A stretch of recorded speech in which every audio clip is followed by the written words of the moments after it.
Mr. David Hill, how are you, sir? I'm doing well. How are you?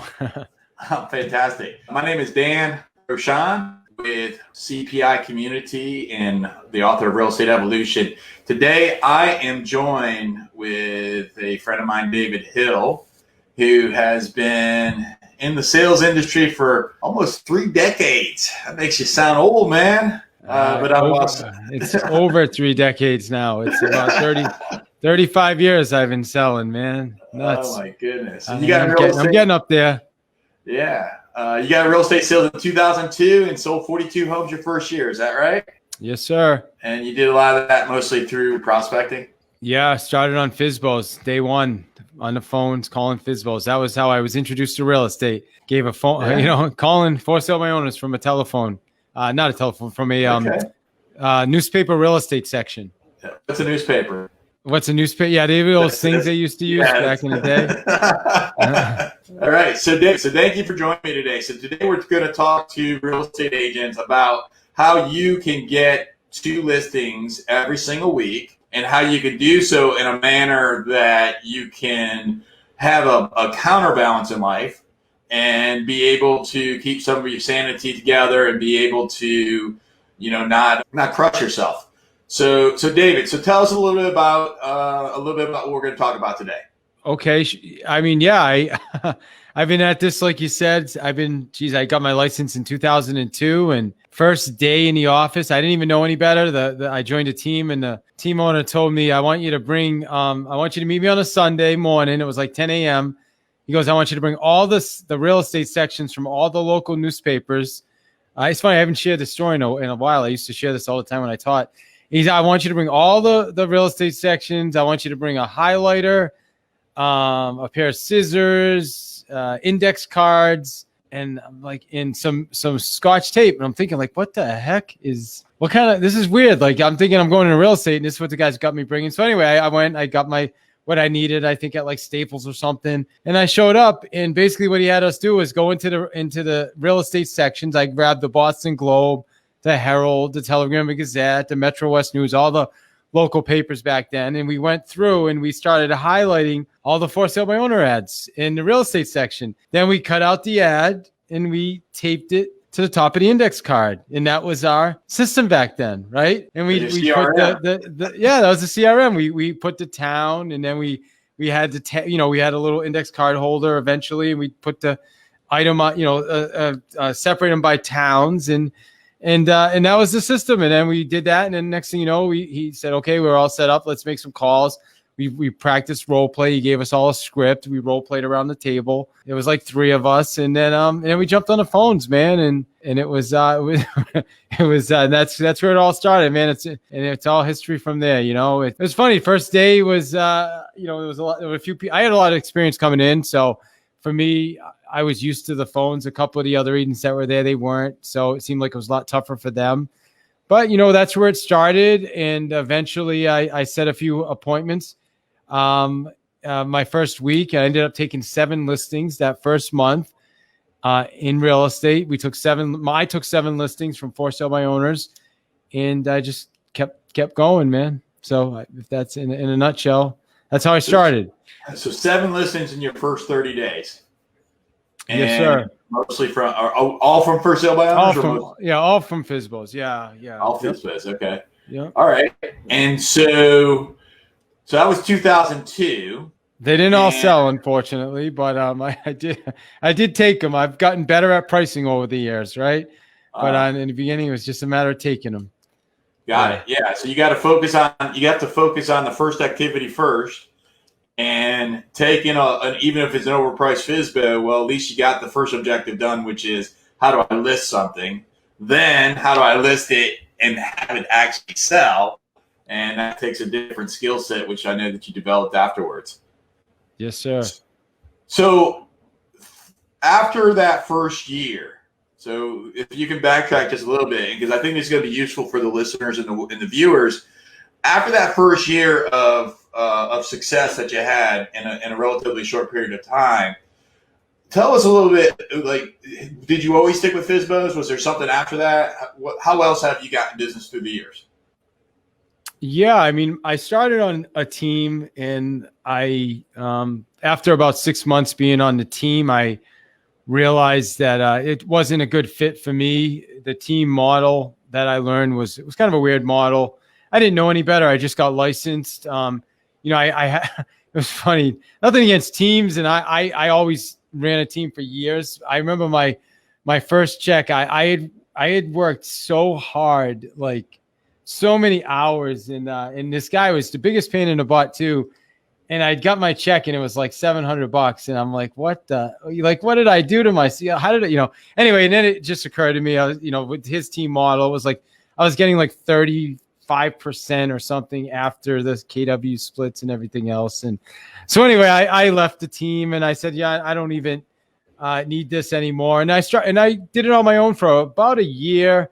And I personally was taking, I like to call them full commission listings. When I joined his team, he taught us to take kind of discount listings. Like that was his model. And again, I didn't know any better. He literally cold called me when I first got my license and I met with him. So he was taking 3.5% listings and giving away 2.5% and keeping 1%. It was just a weird model. And so anyway, I got away from that and I started taking, 5-6% listings. And then eventually I started my own team. I think 3 years in, I started my own team. I had closed 42 deals my first year. I started my team. For years, we were stuck at like 90, 95. And then finally, and I want to say like 2016, we finally broke 100. We closed 112 transactions. And I've always stayed with it. FSBOs have always been a part of my business. At one point, I did launch into expireds. That was probably in like 2012 or something. I mean, it took me a lot of years, unfortunately, to get into expireds. And I would say, looking back now, it's kind of funny. Somebody told me in the beginning, like, don't call expireds. They're really mean. They hate realtors. And I didn't know any better. So I just stuck with what I knew, which was FSBOs, right? And then it's ironic that I started role playing with Jeff Glover. I'm sure you know who Jeff Glover is. Like he's right. Do you know Jeff Glover? KW? Yeah, of course. So yeah. I started role playing with Jeff Glover in I don't know. That's probably like around 2011, 2012, and he was always role playing expireds, and I was always doing FSBOs. And finally one day he's like, "How come you never do expireds?" I'm like, "I just don't do them." He's like, "What's wrong with you?" And he's the one that got me start calling expireds, and that opened up a whole new door for me, man, of business and potential, revenue and everything else. So I've always had a prospecting based business since the beginning, and I still do. I mean, every morning I'm on the phones. I hit the new expireds. I hit the new FSBOs. It's about an hour and a half. And then I go into the rest of my day. What do you think the difference between 90 and 95 to 112? Like, how did you, after years of not breaking that 100, what do you think the difference was? People, man. I think, I was always like, I had this team for years. It was, I remember my first coach, John Alexandrov, helped me. I had six people on my team. We're closing 90 transactions, and I'm closing 50 of them. 7. And then the other 5 combined are doing 40. You know what I mean? Yeah. And I think that for years was kind of like the model. I wasn't really a great leader, to be honest with you. I was just doing a lot of business, and anything that was kind of left over, there was some people around me that I could have manage it. And, we probably, if some of them were better than, and some of them were great. I mean, Jim Black started on my team. He was with me 4 years. I don't know if you know Jim. He was the number 1 agent. He's a tremendous agent. Justin Jarbo, like just some tremendous people came out of my teams. The number 1 real estate listing agent in the state of Massachusetts, I taught. His name's Derek Green. He owns the Green Company. He left KW years ago. I taught him to prospect for sale by owner listings. But I wasn't a great enough leader to keep those people around. So I'd say the difference between 90 to 112 was me becoming a better leader and hiring some better people, because it switched. That year, I maybe closed 35 transactions, and the rest of the team closed the balance that got us over 100. What do you think you did specifically to become a better leader? Oh man. That's a good question. I think what specifically that's a real good question. I think listening to people, really starting to care about people and helping them to achieve their goals. Um, I started teaching for KW. Was the recruit select process we used to do back then. So I started understanding behavior better. I made some better hires. I think I came into this business as a grinder. I sold. I was a boxer. I was a kickboxer as a kid, and then I started calling Kirby. I worked for a Kirby station at 17. I was calling and setting up appointments for Kirby vacuum cleaning. Yeah, the vacuum. I'd set up the appointments for the guys to go out and give the demonstration. And then from there, I went into a call center at a credit card company. I think it was back then it was MBNA America Bank, which is now Chase. I would call all day in a call center and just call people and get them to take credit card applications on the phone. Then I went to work for a publishing company, and I called telephone books and other trade magazines, and that's how I generated business. So I had a lot of experience cold calling and prospecting, and I was a grinder like you. I wouldn't give up. That's why I was successful. So now all of a sudden, there's nothing that has nothing to do with leadership skills, right? At zero leadership skills. As a matter of fact, I wasn't even great with people because I frankly was super impatient, which I'm still a little impatient, it's my philosophy was, work hard or get out of here. Right. And so anyway, no leadership training, no leadership skills. And it showed up. And then after years and years of paying Dan and just dealing with people coming and people going and losing good people and admins, I would hire admins. They'd last 3 weeks and leave. I had to really start looking at myself and saying, okay, what do I need to fix here? What's not working? And it took years, but I'm getting better. I recently wrote the book, Real Estate Evolution, the 10-step guide to C.P.I, consistent and predictable income for real estate agents. I wrote this book because I have sold real estate since 2007 and developed an immense amount of experience and knowledge. During my journey, I've witnessed hundreds and maybe even thousands of real estate agents fail in this business, and I firmly believe that that's a shame. In Real Estate Evolution, I will show you the exact steps that I have used as a real estate salesperson to sell 1 to 15 homes every single month for the past 129 consecutive months. It took me more than 2 decades to learn the sales and persuasion techniques, and more than 1 decade to master the real estate sales techniques to be able to produce the content that makes up this book. And it took me more than a year to write at a pace of 3 hours every single day. If you're a real estate agent and you're looking for consistent and predictable income in your business, I invite you to get the book, Real Estate Evolution, and you could get that by visiting www.therealestateevolution.com, and I'll even give it to you for free as long as you pay for the postage.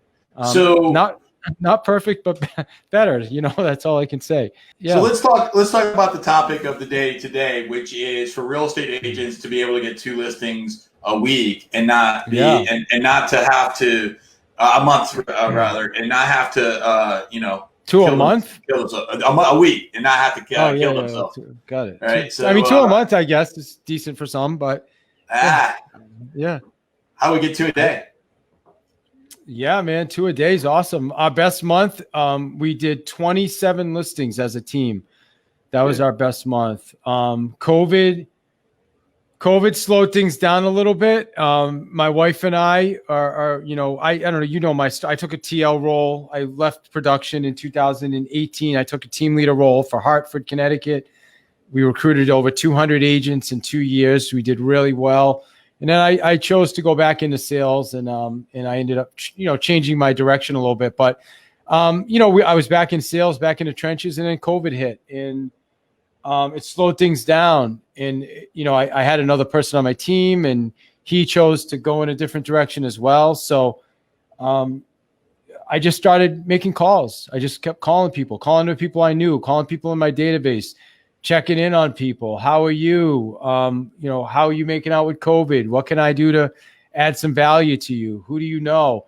And I just kept calling those people March and April, and then in May things started to. I don't think we took any listings in March and April, to be honest with you. We had a few that were on the market that we got some price reductions and they ended up selling, which we're grateful for because that was the income that came in through those times. But once May hit and June hit, all of a sudden, all that work I did, I think we took 9 listings in June, and then in July last month, we took 7 listings. So all that work paid off. So now it's just about keeping, like yours is what's a constant predictable income, right? It's just constant consistency. That's it. There's no secret. It's just being consistent. I tell people that all the time. They're like, no, that's not right. Like, no, this is more than that. No, it's not. It's just being consistent. And yeah, there's other things in between, Dan. Like you want to get better at talking to people and asking questions and listening. But ultimately, if you're talking to enough people on a consistent basis, the right people, business is going to show up. So March and April, you're making care calls. And so how much of your business came from your sphere versus new business like FSBOs? Of those 19, what was that? 7 and 9. So of those 16 listings, how is that broken down? Yeah, it was about 50-50. Okay.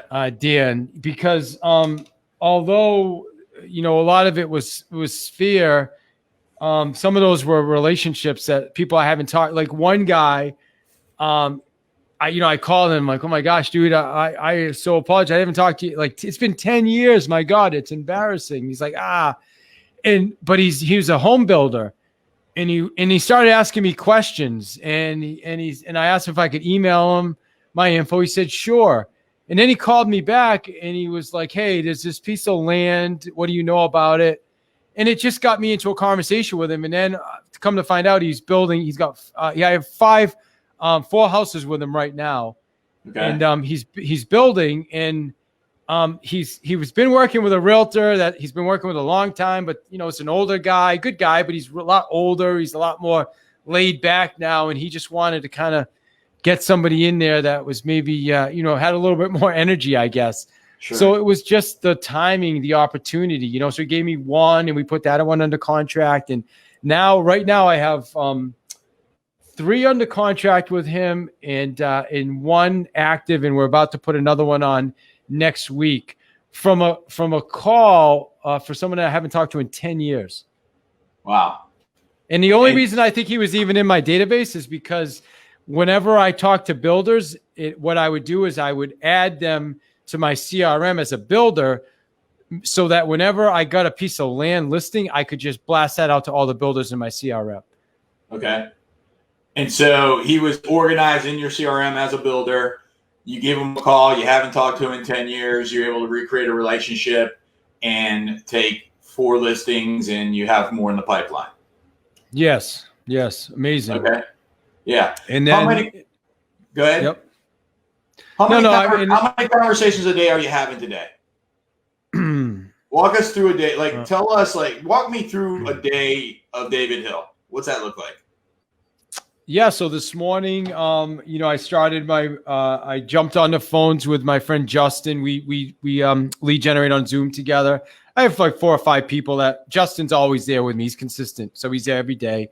I've got 3 or 4 other people that are on and off, but so we make calls together. We just do it with Zoom open. Who's Justin? Justin is, he's Justin Boucher. He's a friend of mine. He lives in Connecticut. He's an agent with EXP. He is also, he does triathlons. He does Ironman. He actually taught me how to swim about 1.5 years ago. He was my swimming partner when I was learning how to swim. So we're tight. He's a really good guy. And he jumps on. We jump on. And so we were on. I hit all the new expireds. There were probably only 6 today. So I went through all of them. I had one conversation that was even worth, a follow-up. The rest of it was leaving messages. And then I went to the FSBOs. There were, I think, only 3 new FSBOs. I talked to all of them.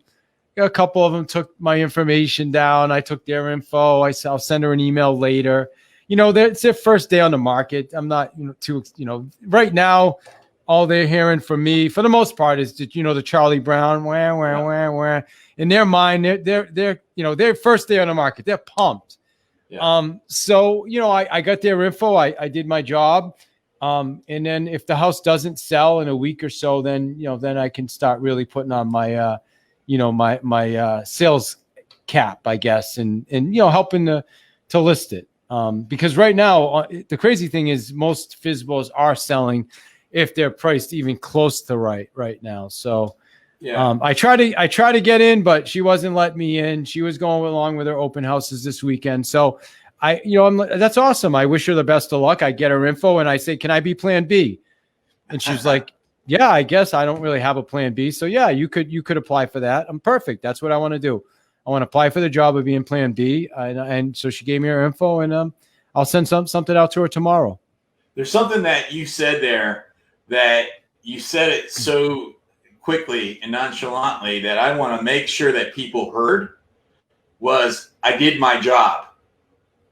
Right. And so what would you say that make sure that I understood this correctly is you're not so attached to the outcome as long as you're committed to doing the activity that will lead to that outcome. And regardless of, certainly you want to get the listing, certainly you want to get a relationship with that lady, yet there's only so much that you do your job and you do your job every single day. It's going to produce the results of 16 listings over the past, couple months. With that, am I understanding that correctly? Yeah. It's a perfect example of that is a listing I just put on in Bolton last week. The person they were an expired from 2 years ago. That I talked to the husband and he's like, yeah, all these agents are calling me, like whatever. The house is rented. So I said, how long did you rent it for? He said 2 years. I said, okay, great.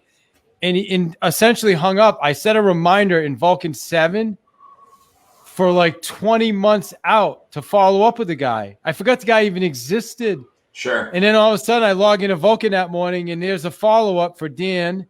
I call the guy and I'm just like, hey, we spoke a few years ago. I know you had rented the house. Are you going to? And he's like, no, actually your timing's perfect because the people aren't going to be renewing. So I'm thinking about if I should rent the house or I should, I'd consider selling. Would you take a look at it? Yeah. Of course I'll take a look at it. Right. So again, it's a follow-up game, Dan. I mean, sometimes, you get I called the lady from, she works at Dell. This happened in May. Her listing expired. I met with her that afternoon at 5:00. She signed the paperwork at 5:00. The house was on the market 2 days later. We had an offer 3 days later, and the house is already closed. That is rare. It doesn't happen all the time, but it does happen if you make enough calls. Got it.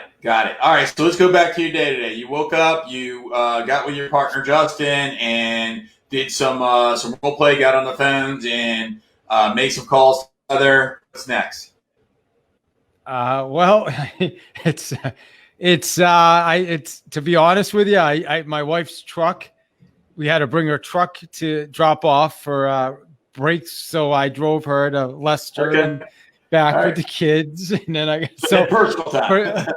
But I made sure I did that at 10:30 after I went through my lead generation.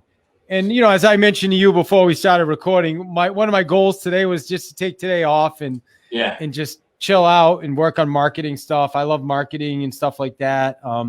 Working on marketing my events and things like that. So, and then I came back. I spoke with an agent about an opportunity, and here I am with you, man. And I've been doing emails in between and talked to a couple sellers, and we talked about a price reduction as I was driving to so when I'm in the car, by the way, my wife's following me.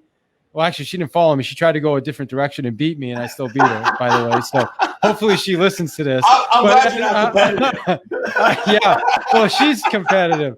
But as I saw her turn off, she thought she was going to beat me there. But anyway, I'm getting off track. But she, I talked to a seller on the ride there, and I spent the time on the phone with a seller, client, and she agreed to a price adjustment, which sometimes I feel, Dan, price adjustments are even better than new listings because it's something that's not selling. And if you get the right price adjustment, all of a sudden it's a sellable listing, and you don't have to go through the whole process of putting it on the market. So I love price adjustments just as much as listings. It's probably the quickest way to a paycheck, even quicker, because if you look at the process of what does it take to get the listing? Well, first you have to identify them. Then you have to, convey value to them. Then you have to get hired, and then you have to either, hopefully somebody else is, doing all the legwork of, putting in MLS and all that. If you don't have the support, you have to do that yourself.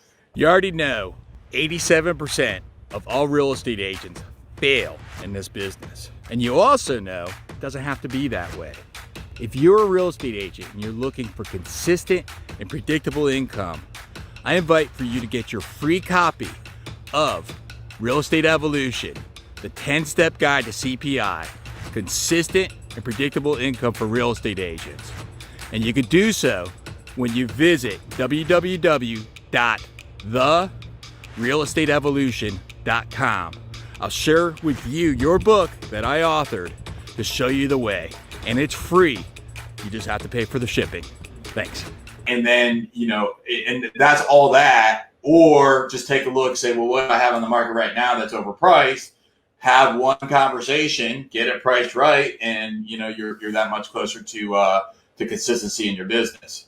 So that's fantastic. I love that you said. How do you balance your day to day? How do you have a schedule? Talk about that. Yeah. So a typical day for me is going to be the 9 to 10:30, 10:30 lead generation. I mean, I'm only going after new connections, right? It's all like I'm going to call expireds, FSBOs, people in the database I haven't talked to in a while.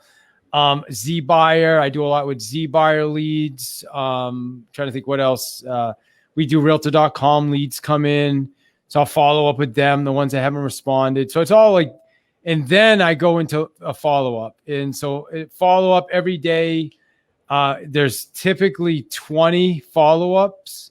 So I try to, I get through those. One of my, it was funny. I was just talking to Justin about this morning. It's a strength and a weakness. Like for me to take 2 days off, I like every day at the end of my day, I'm the guy that you'll see my email. There's maybe 7 emails at all times.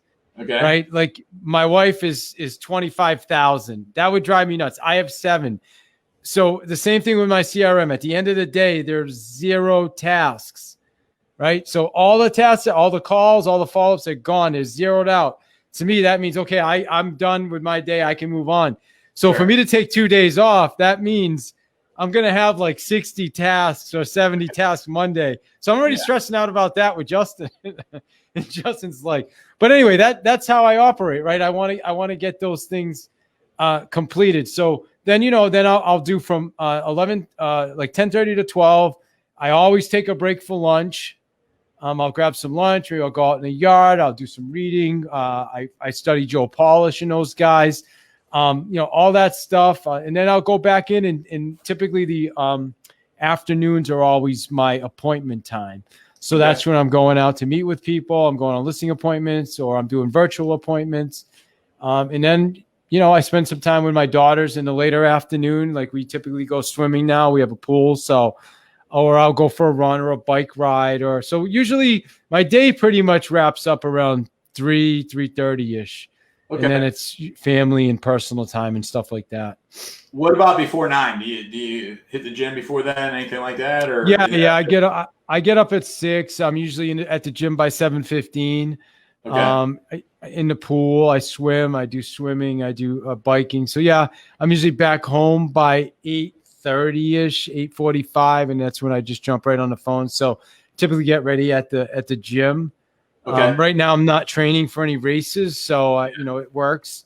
When I'm training for races, which they've both been canceled, I do triathlons, but I'm usually up at like 4:30 to 5 because the trainings are a lot longer. Yeah. What distance triathlons have you done? 70.3. I did Lake Placid last year, which was amazing. It was actually my first triathlon, believe it or not. My first. So that's a half. Was that half Ironman? Yeah, it's considered a half Ironman. Yeah, exactly. Okay. So your first triathlon you did was a half Ironman? Yeah, man. God bless you. It was insane. Yeah. Yeah, I'll tell you the training for that, dude, it changes you as a person. Like you become so much more confident in what's achieved. Like I almost quit. I owe that to Adam Hergenrother. I don't know if you know Adam. Sure. But Adam really pressed me to do it. He kept pressuring me, and I agreed to it. And I wanted out so many times, but I ended up hiring a swim coach. And actually, that's what I talked about Justin earlier. And Justin became one of my swimming partners because swimming was scary to me. I wasn't a swimmer, so I remember the first time I got in the pool, and I swam 2 laps. I swam back and forth. And in my mind, I said, in order to do this race, I have to swim. It was like 80 laps. I'm like, this is impossible. Like in my mind, it became impossible. I called my wife. I said, I can't do this, V. I got to get out of this. It's not. And we'll do it. You know, it's like, you can do anything you want. I'm like, V, I can't. Like, I physically can't. I called Adam.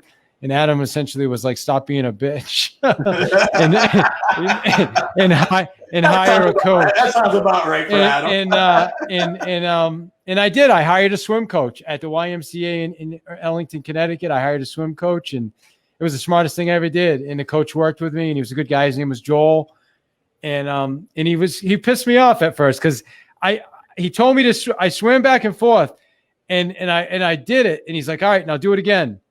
I'm like, I can't. He's like, do it again. I said, Joe, I can't. He said, do it. So I went and I did it. And he's like, because the thing with the swimming is it's all in your head. Yeah. I'm just getting tired and I'm not good at breathing. So I'm really nerving myself up. Physically, I can do it. It was all in my head. And I remember the first time I did 12 laps, back and forth 12 times. Okay. I was like, oh my God. Like, it was like, I was so excited. Like, I was desperate when I was the team leader at the Keller Williams office in Hartford. And I was so like excited and telling everybody. I was on Facebook and my wife, like, I did 12 laps. Like, oh my God. Yeah. Anyway, I would encourage everybody to do something. They don't tell you though, when you get in the open water, there's no line that you can see below you.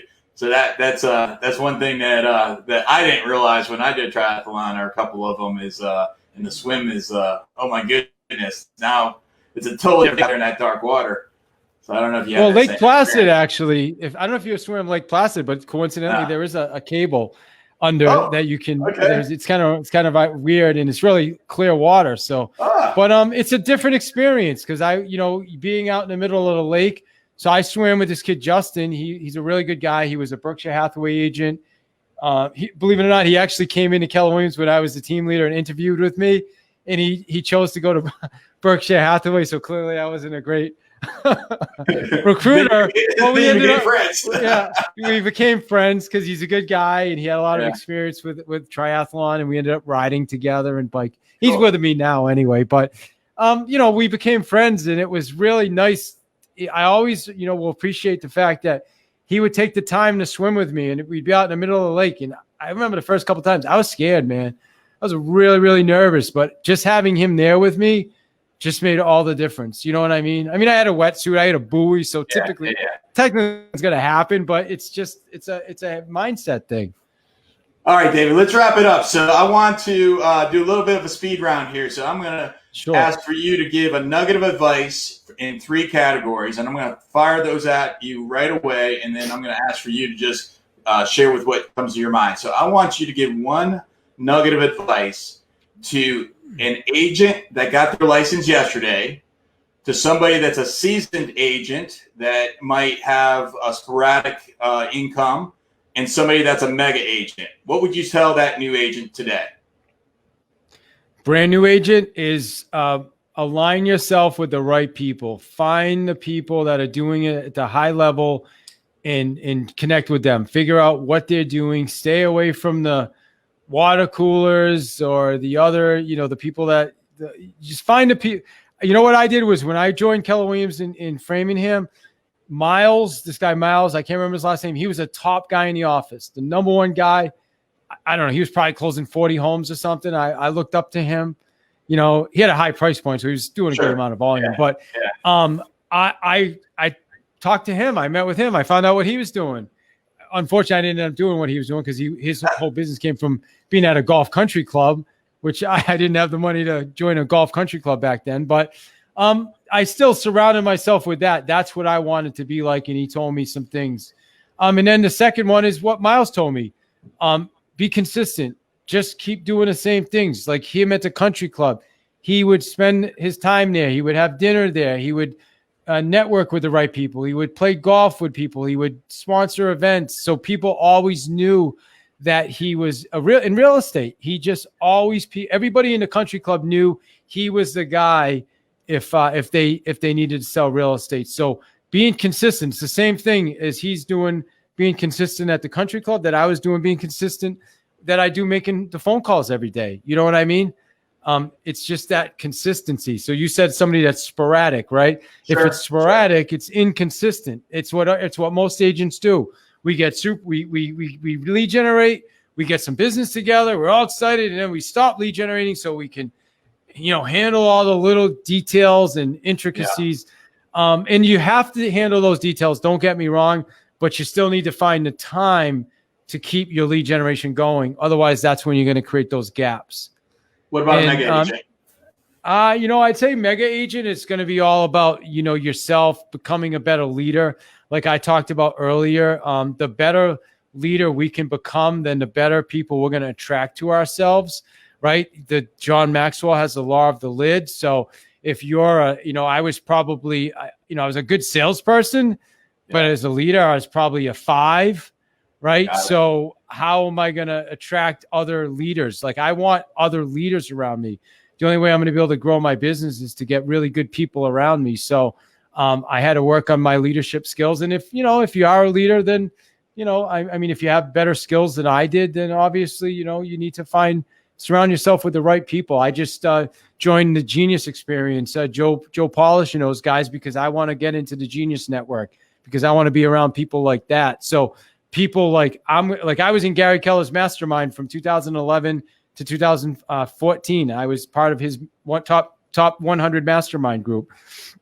So it was an honor to be in that group. But when I got in that group, I was doing about 20 million.